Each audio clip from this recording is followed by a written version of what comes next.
friends, how are you? Welcome back to my channel. We'll explain how to use Android on your phone. Today we'll explain how to auto-select carrier network for your SIM card on Android phone.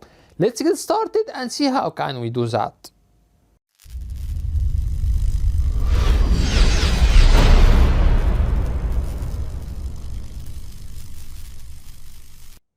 At first, tap on Settings.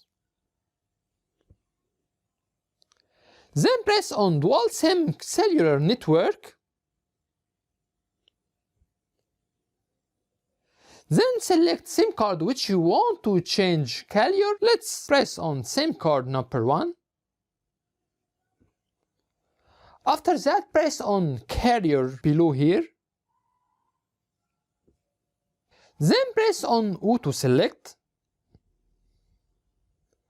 Now you already enable Auto Select Carrier Network. Here we reach to the end of the video. In this video we explain how to Auto Select Carrier Network for your SIM card on your Android phone. That's it.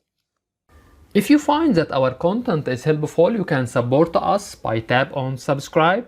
You can also press on bell and tap on all to get notification for all new videos. By the way, if you have any comments, please don't hesitate to write to us and we will do our best to respond to all comments as soon as possible. Thank you for watching and see you in next video. Bye bye.